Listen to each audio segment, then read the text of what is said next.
Oktooberii 16 2024 jechuudha. Guyyaa har'a baatiin immoo 10 sharafa gabaa gurraachaa yookiin immoo hawaalaa irratti jechuudha. Amanuuf baay'ee nama sodaachisa. Dhugaa dubbachuuf biyyi tokko jechuudha kan hanga 20 olii qannase jechuudha. Hanga 33 kan qannase illee ni jira jechuudha. Akkasumallee 12 akka birriin kee guddina birrii sanaa sadarkaa birrii sanaa yookiin immoo iskeelii birrii sanaatiin jechuudha. 33 irraa hanga afuriifaatti hanga sadiifaatti kan qannasetu jira jechuudha. Dhugaa qannasuunsa baay'ee waan nama gammachiisudha.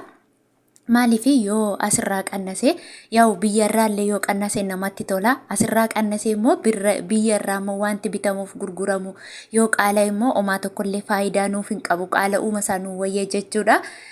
Kanaaf kananii yeroo hundumaa waa'ee sharafaa irratti jechuudha. Guyyaa guyyaan ilaaladhaa isiniin jedhu.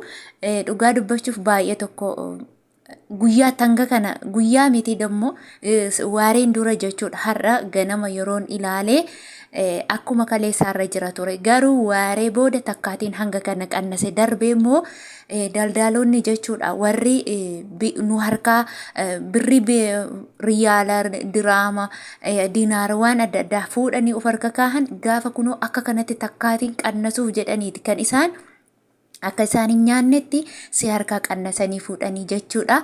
Sababa kanaaf gaafa guyyaa kana akkanatti qannasu birriin isaan harka jiru isaan amma nu harkaa yeroo fuudhan jechuudha. Walitti qabanii nama baay'isanii geessanii gurguruu malee har'uma nu harkaa fuudhanii har'uma nama tokko harkaa fuudhaniituma nama tokko harkaa geessanii gurguru otoo hin taane birrii baay'ina walitti qabaniitu san booddee geessanii gurguru jechuudha. Kanaaf immoo torban tokko torban lama isaan fudhachuu danda'a. Torban tokko torban lama gidduutti immoo sharafni guyyaa tokkotti illee haga ol ka'uu fi haga gadi bu'u ni beekama jechuudha. Sanaaf jedhanii kan isaanii yeroo hundumaa qannasanii si harkaa fuudhan yoo qannases akka isaan hin nyaanneef jechuudha. Amma fakkeenya warri kanaan dura baay'een keessanii waan ati nuu himtu kanaan takka nuu erganiin beekan yeroo jettan of eeggannoo waan akka kanaaf jedhaniiti kan isaanii irra caalaa qannasanii jechuudha. Asumaan immoo nagaan dagannee nagaan kun lafaaf bakka jirtan golaaf mandara jirtan isiniif haa baay'atu hordoftoota jaallatamtoota daawwattoota kiyya.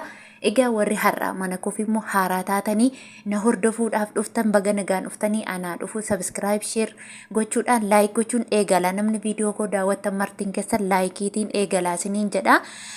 Egaa asumaanis immoo namoonni Saudi Arabiyaa jirtan jechuudha. Daldala barbaannaa daldala beektaa ofii keen ergitaatanii ofii kiyya hin ergu garuu namoonni ergatuu barbaadan namoonni Saudi Arabiyaa keessa madaamin keessan tole jettee isinii eeyyamtee akkaawuntii irra isinii galchuu dandeessu. Akkasumas immoo naannaa daldalaa sanaa warri jirtanii lakkoofsa isinii laachuu nan danda'a jechuudha. Yoo lakkoofsa nuu kaa'i jettanii viidiyoo bornan jedha waan ta'eef iskiriinii irra nan isinii kaa'a jechuudha. Lakkoofsa sanaan dawwaltanii nama sana wajjin walii galuu dandeessu. An ofii kiyya ergadheeti hin beeku waan ta'eef isaatiin immoo wal gaafatanii walii dawwaltanii eessa akka ta'e namichis eessa akka ta'e cheeggootanii irratti ergachuu dandeessu jechuudha. Warri madaamiin tole jettee ishisinii jette akkaawuntii irra isinii galchuu akkasumas immoo ufee isin harkaa manatti eeyyamsiistanii ufee isin harkaa fuudhuu danda'eef jechuudha. Kanatti aansuun egaa waa'ee sharafaa irratti yeroon itti isinii fufu jechuudha. Ameerikaa doolaarirraan isinii ka'a. Ameerikaan doolaarri tokko guyyaa har'aa 132.90 ta'eera jechuudha. Akkasumallee immoo iskiriinii irraan isinii ka'a dhugaa fi sobasaa iskiriinii irra ilaalladhaa. Guyyaan har'aa guyyaa 16 baatii 10 2024 jechuudha. Darbee inni itti aanu yuuroodha. Yuuroon tokko 144.52 oolee jira. Akkasumallee Swiss Frankiidha. Swiss Frankiin tokko 153.74 oolee jira. Inni itti aanu Kanaadaa doolaariidha. Kanaadaa doolaarri tokko guyyaa har'aa jechuudha 96.39 oolee jira. Fakkeenyaaf kaleessa jechuudha doolaarri tokko 103 saantima waan ta'e ture ilaal takkaadhaan 6 ol qannase jechuudha. Akkasumallee Awustiraaliyaan doolaaridha. Awustiraaliyaa doolaarri tokko guyyaa har'aa 88 torbaatamii ja'aan oolee jira. Inni itti aanu Chaayinaa heewaan tokko guyyaarraa 18.33 oolee jira. Inni itti aanu paawundi sterlingiidha. Paawundi sterlingiin tokko 172.79 oolee jira. Akkasumallee mootii birrii kan ta'e Kuwait diinaaridha. Kuwait diinaarri tokko guyyaa har'aa jechuudha 433.5 oolee jira. Dhugaa dubbachuuf takkaatiin birrii meeqa qannase 33 qannase jechuudha. Fakkeenyaaf 466 waan ta'e ture kaleessa.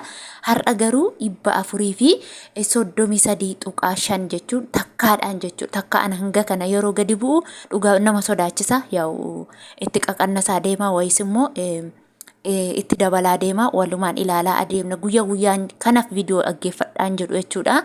Inni itti aanu Omaan Riyaalidha. Omaan Riyaalli tokko guyyaa har'aa jechuudha 344.89 oolee jira.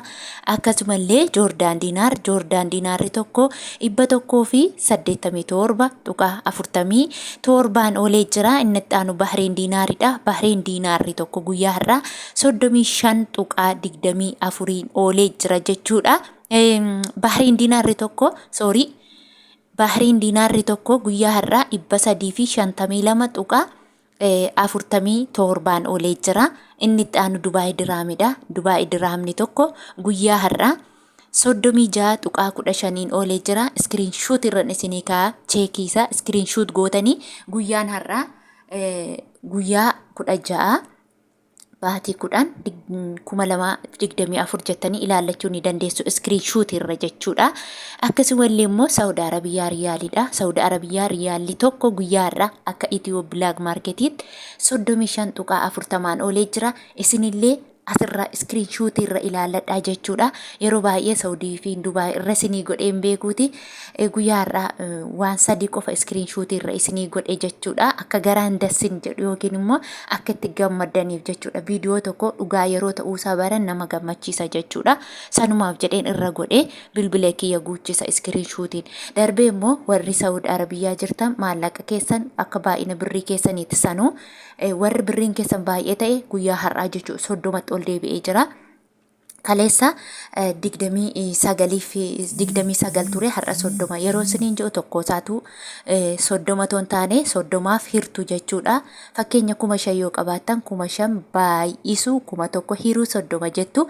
Warri birriin keessan immoo xiqqoo ta'e 31 ol deebi'ee jira. 31 tokko isaa 31 miti. Fakkeenya 500 yoo qabaattan 500 baay'isu 1,000 hiruu 31 jettanii argachuu ni dandeessu jechuudha.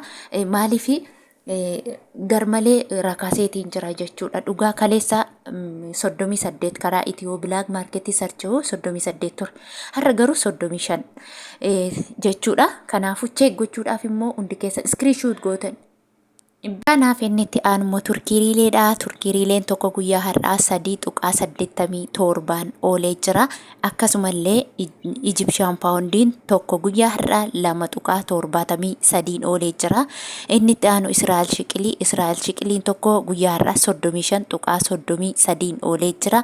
Akkasumallee Yemen riyaalli tokko 0.50 sadiin oolee jira. Kaatar riyaalli tokko guyyaa har'aa 36.5 oolee jira. Inni itti aanu Suudiin kiroon 13.73 oolee jira. Indiyaan rubbii 1.58 oolee jira. Egaa hordoftootaa fi jaallatamtoota kabajamtoota kiyya viidiyoo kiyya kana fakkaata guyyaa har'aa jechuudha. Laayik, sheer, sabskiraayib godha. Lafa nagaanaa turaa isin jaalladha, isin kabaja. Turtii gaarii.